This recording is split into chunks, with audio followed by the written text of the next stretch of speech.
with the Wild Rose Press, they said it doesn't have enough romance in it. So I'm going to try to get it with another Christian publishing house. It's more of a suspense novel, kind of laced with romance, so I'm going to take it in that direction. Okay. Any other questions? Yes. What do you do about the covers? Do you do those? No, everything's done by the company. Oh, they do it, and you have to okay it though? Yes. Yeah. I wanted, on Alvarado Gold, there's an old truck in the story, and I wanted an old truck on the cover.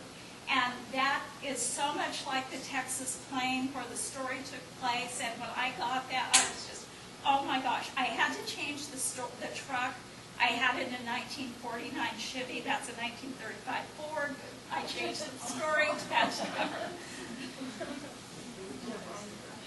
Yes? Please excuse my ignorance. I don't read romance, and I'm trying to figure out what a Christian writer is. Is that published at a Christian publishing house? Well, there are guidelines that Christian publishers use. They're at CBC. And the language naturally, there can't be any bedroom scenes, that type of thing. Wild Rose Press is a little looser. So they call it inspirational. It's just one of their many lines. They have 15 lines. They even do erotica. But it's more of a sweet, not Christian erotica, but erotica. 15 other lines. But it's more inspirational. It's more of a sweet romance than, hot type. Okay, A now, bodice buster. again, my ignorance. I've heard that there's Christian mystery writers. How do they do that? Do they leave out the blood? Would you mind repeating the question? I can't hear it myself. Okay.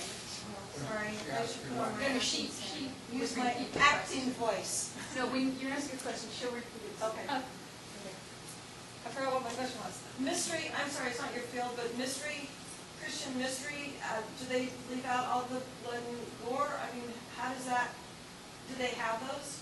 This is all new, I don't know. I don't get it. Alvarado Gold, she's asking about Christian mysteries and how are those handled. Alvarado Gold is a mystery. It's not a murder mystery, but it is a mystery, and there are mystery suspense lines. They don't want anything really graphic. They request that, does not happen. But there's murders and all that in those as well. They're just not as graphic as the other lines. And do they have to have an inspirational tone to them as well?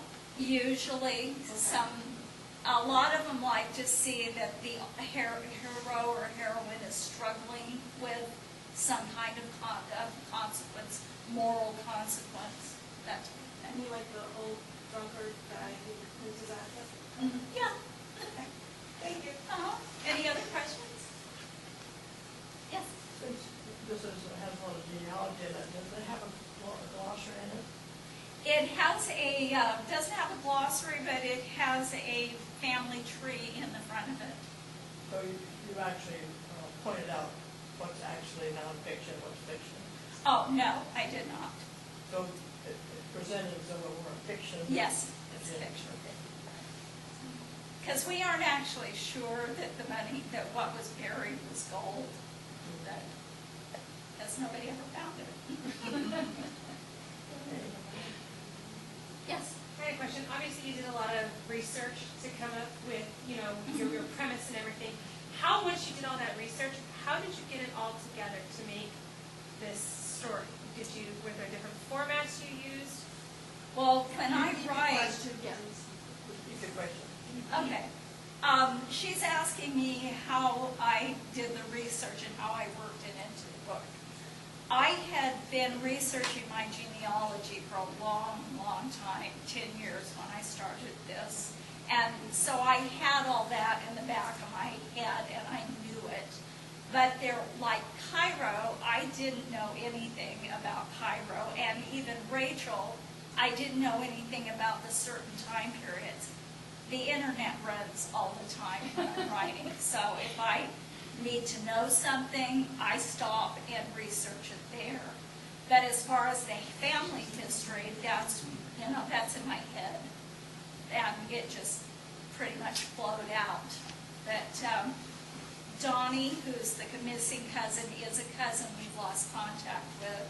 So I thought, well, if he reads this, he'll either find me or sue me. Any other questions? Yeah. So Alvarado is a real place. Did you have to stick to what the town looks like, or did you fictionalize? I went with pretty much the town of Cleburne because it's a bigger town. Alvarado is just a blink. And Cleburne is the county seat, so I more went with that. All of the towns and the bigger towns in Texas are built on the square, and my daughter lives in New Mexico. They are as well. So everything